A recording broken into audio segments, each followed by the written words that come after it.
ahubwo ndamaramaye navuze ngo aherutse kubatizwa ndagowe Claude angalia hapa sha cameraman angalia aherutse kubatizwa mviriza ndibona ko ngwaye ntavyibona Erega Queen mie na Jackson erega Queen none erega niba Swahili sema Toma numva abaswahili bavuga ngo erega ndoma sinywa inzoga sinywa inzoga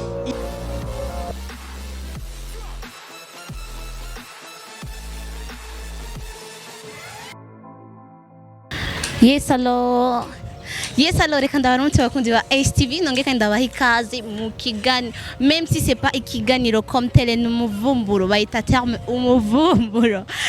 reka ndabaramutse rero nizere ko merewe neza bivanye naho muherereye ndababwire salut bonsoir bonjour et tout ça ego hama nkuko nababwiye n'umuvumburo umva tugiye kuvumbura je sundi ngiye kuvumbura reka ndababwire umukolege mejeje guhamagara il y a de cela 2 heures ambwira ngo ari muhira aragwaye ambwira ngo ari muhira aragwaye mais ya moment hari undi muntu ajeje kumbwira ati ko amubonye yicaye ahantu uwo mukolege yitwa Gynella aherutse kubatizwa kuri eglise ngaho yitwa nimbari disi aherutse kubatizwa sasa bakaba bambwiye ngo yicaye ahantu quelque part ngo niho yicaye jewe namuhamagaye reka kandi asubire ndamuhamagare numve ko basi yo kwisubira akakabwira iyo ari exactement mana ujeda jewe ndamwica Gynella subiri nimtafute yitwa Gynella voilà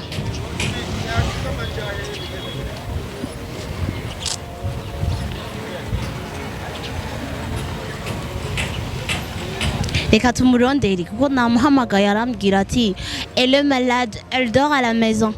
c'est ce qu'elle m'a dit que le malade attends ko si réellement ari muhira nje umuntu yaje kumbwira ubu nyine ko amubonye quelque part ngaho kandi Mukabare oui boss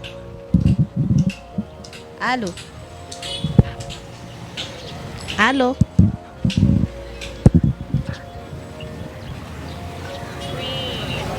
kutavuga se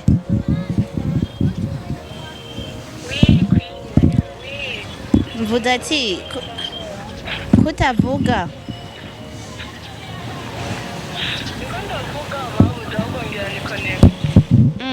connection nje numva imeze neza mbe buriya wavuze ngo uri hehe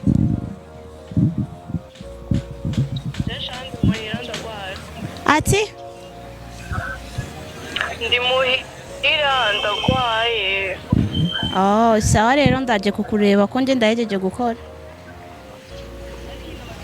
uraje muhira yego ndaje kukureba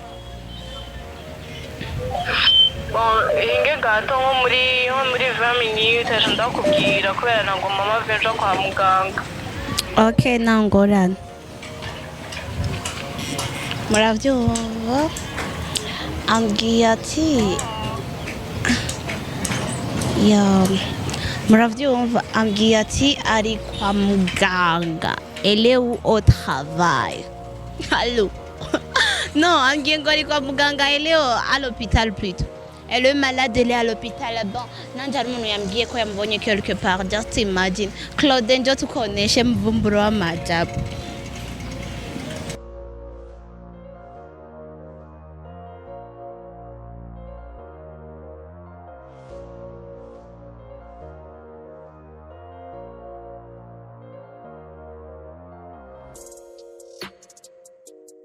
ngo yicaye he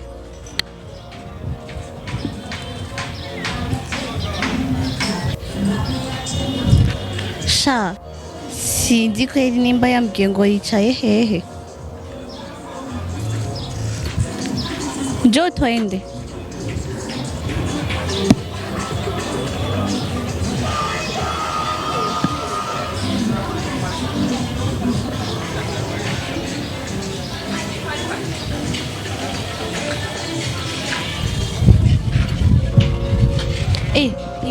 ingo namubonye ingo Claude ingo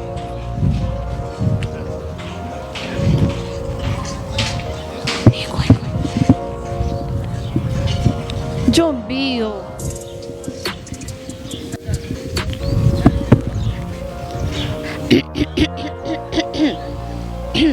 Demoiselle Yo Mana nukuri Umva ingo ngerekanira cyane mu maso turabe ko goyo umuntu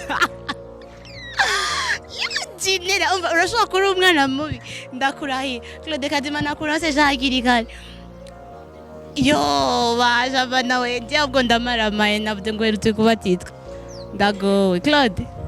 angalisha hapa sha cameraman agali arirutse kubatitwa nje ndagowe Gynella nje ndagowe Vite ndamutsa ndamutsa hello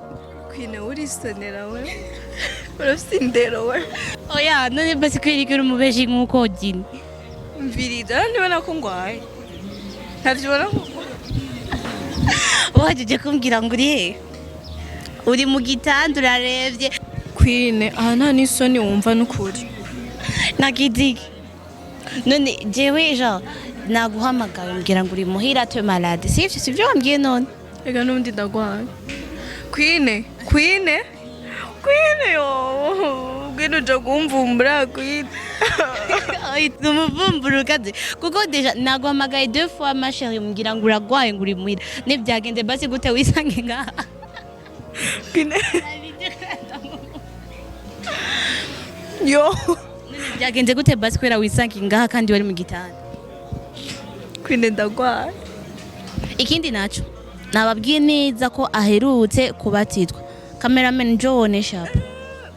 avuze ngo oya yavuze rindira yavuze ngo aherutse kubatitwa yo mana kiri nyota unuvuze ko kwerutse none tugusanze ni primus nyamusa nje rero sindanazimenya Queen uvize ndakubwira iyi ni Apple n'ukuri turaka cameraman yerekane neza baze kuyibona ndakurahiye baze kuyibona none kuri kurafata ngaha reka bereka mana kumoteza gusa n'umenga nane ndabora ndebe Ano kwimana ni Apple niki sinywa inzoga je sinywa inzoga iyi ni Apple none Apple mukira uri kwisa n'inzoga urafashwe kubali arafashwe aheruka be hariya uheruka kubatitwa ahedi meeting ngahe kwanza plutôt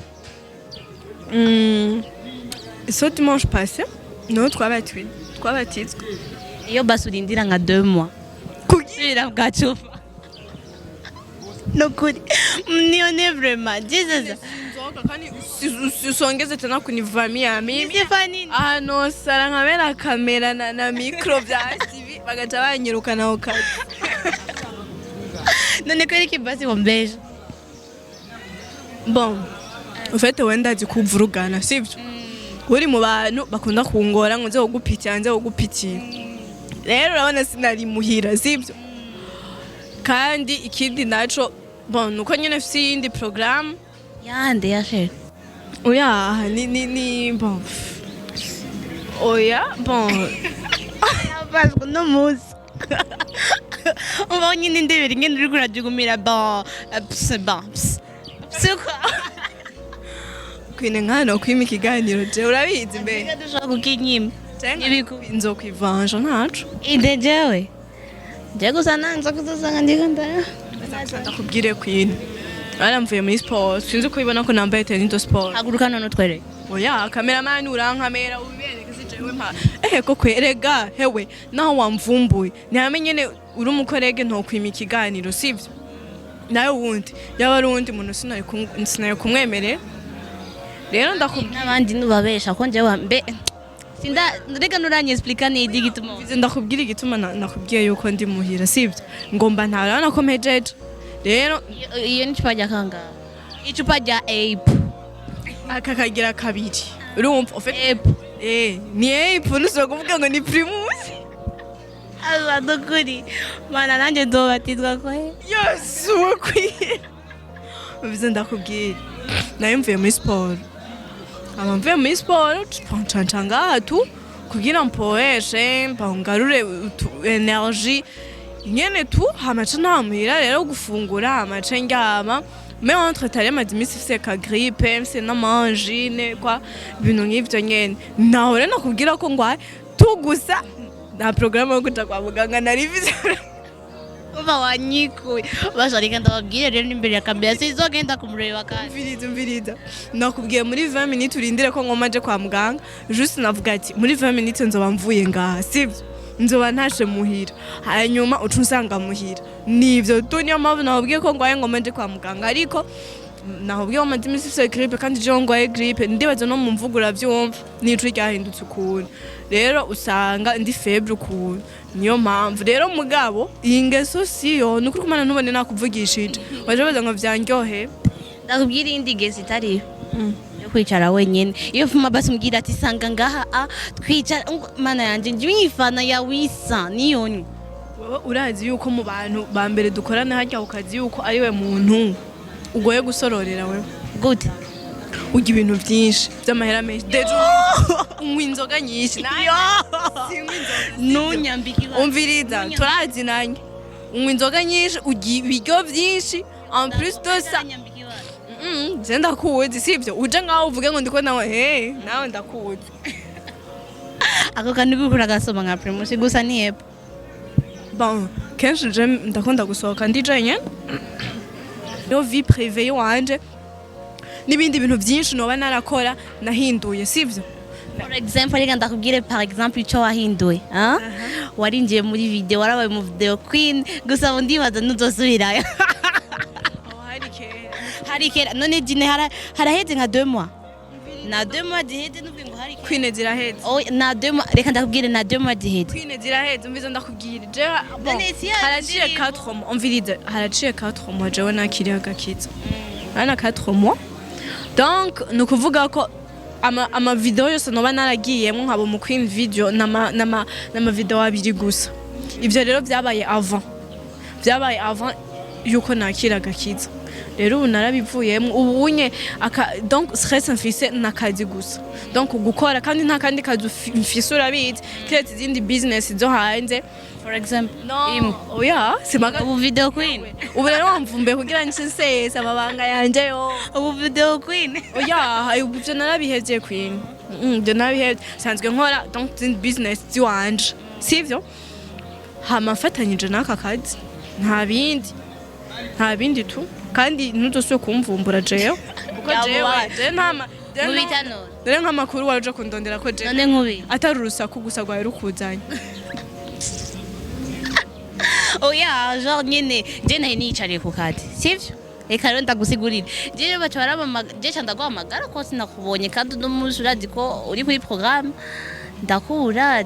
hacagira umuntu akubonye ngaha kandi acambwira wicaye wenyine undabe rero ubwenge bw'abantu aho bugeze ambwira ngo yicaye wenyine kandi je merutse kubona batizwa kandi akafata akayoga kwicara je nyene bisigura iki kwinda nivyo nako ndagusigurira kwicara uri wenyine ntibisigura ngo utegereje umuntu wasanze yindi ntebe ngaha jewe nticinjira nkankiza kwicara ngaha nasanze intebe ngaha none guca ndayikuraho rero haje umuntu akarengana akambona ashobora kuba yibaza ngo ndindiriye umuntu cyangwa ashobora yiyumvira ibindi ariko nyene sivyo je navyemeye et d'ailleurs tu t'es même pas excusé ngene wambeje rega wambeje kandi vyambaye ndumviriza sinakubesha no kuri kwima sinakubesha ngo n'umutima mubi canke wose sinashaka kuza kumpitiya wapi tugusa nakubwiye ko nari mvuye muri sport cancanga kugira nimwe kamwe rero nakubwiye nko muri 20 minutes uje kuza kubera bana nahejeje rero nagoma mpaguruke fati moto ntahe niyo mpamvu nabwiye ati muri 20 minutes uje kuza nanje naje basha nijigiye naje je bara yazinda gazutwa nje ndakunda kuingia ndani inside na mimi nitajivange utani vuga yo uranjora rero kuravuga igiswahili vuga twumve kubera uzire ko kinanira no nje birandyohera tujite birandyohe kandi apana ngo kubeka kunanira urafite iyo ari aka accent ujiramwe tuvugane umunota umwiga iswahili Sema sasa na nakusikia. Erega Queen, mie najua Kiswahili. Erega Queen. None erega ntibaho mu Kiswahili. Sema. Tomara numva abaswahili bavuga ngo erega ndoma. Erega nabonye hatari. Hama ndakubaze Gina, déjà t'as dit que ton préoccupation ari boulot gusa. Kandi turadi muri boulot yacu haramo ibintu biri negative byinshi bitari bike. Sivyo? Ngira ikintu wamaze guhura naco kiri negative genre muri kano kazi kacu. Ibintu biri negative ni byinshi. Par exemple, bon nk'akarorero mfatiye ku ma commentaire abantu bahora bagira ku biganiro dukora bantu b'Imana. Uno munsi Queen yamvumbuye ntavyo nashaka ko amvumbura. Ariko ampaye akaryo ko kuvuga n'ivyo atazi. Azi ngo ngwangiriye nayo ngo kunsanga mu buzima bwanje buri privé. Sivyo? Mbwa nakubwiye iyo utabura umukorege je sinaye kukwemerera. waguca wiruka. Nagusha niruka. No wari kumfata kutari kunkurikira ngo twiruke. Naguca mfata imoto wanje wari kumfata. Nanje naguca mfata yindi. Urumva. Abantu mu komanda. Ego ntitubabujije gukomanda. Ikintu wakibonye uragikomanda. Gusa basha bamumenya yuko muri ko mubwira abantu bafise imitima. Kandi twebwe Arirutse. Oya Queen. Ndakubwiye we nta commentaire urabona ku kiganiro wakoze. Hamwe umva bayishoke. Donc umuntu ari namura agakomanta ivyo bintu. Ngo wagakobwa ngo buguru Utwo duhudu. ngo utwo duhudu Menerezo. wiki ariko wasanga muhuriye muri ville wambaye uko nkuko uba wambaye mu kiganiro wasanga nta kintu na kimwe yo kuvugisha urumva ugasanga no kukuraba niyo kwitaho kukuraba mugabo uri ku kazi uri kurakora mama we Gusa ndakubwire jewe bon birashika bagakomenta nje commentaire ya mbere naronse kandi ntiyari nziza na gato ashaka yari ko aramponda yavanga hano nganje yaranede. bon biravana na wewe bon ubu unye naho ivyo ndabivuze Queen ubu naramaze kwitahura ubu bon ivyo ndabivuze nko mu ntango ubu ndazibona commentaire zo kudutuka zo kutuvuga nabi umwe wese ebana akaguha image yishakiye bon mu ntango harageze igihe numvuga ati je ibintu no biheba kubera iki abantu baguma bakujije ukutari baguma muganda vyumvira ati none aba bantu bariko baravuga ibi baranzi jewe hoho tuzohurira he ngo bamenye jewe wa vrai ukuri ntabandi ku kazi bazomenyera avuga ati mafu ifoko nikorera tu nyamba boss wanje ashima ivyo nkora why abandi bashobora kunde kuhaja ngo nce mbade kuhaja no ariko nyene mu ntango ikintu cyose kiba kigoye kwakira mu nyuma rero nariyakiriye tu hama akavuga ivyo bishakiye je n'ibyo mbuza gukora kandi ku munsi ntera imbere je ntera nje imbere vraiment Tambie bivuge mu Kiswahili bivuze. Mie kila siku Oya mu Kirundi wakuvugana n'ingoga kandi n'isura wayifunze genre jiwe ndatera imbere ku munsi ndatera mu Kiswahili kujya nyene. Mie kila siku nasonga mbele kinengaungira umusazi tu Merci beaucoup. Ego Turavuganye ibintu bitari big.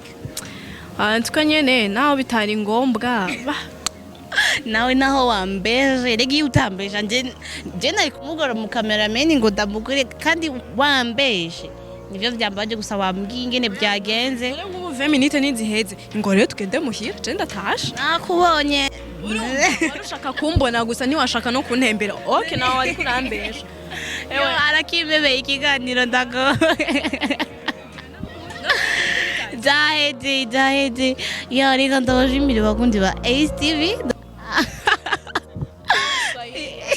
sawa ndabashimiye bakundi ba ACTV kwa mwabanye natwe bye bye à la prochaine.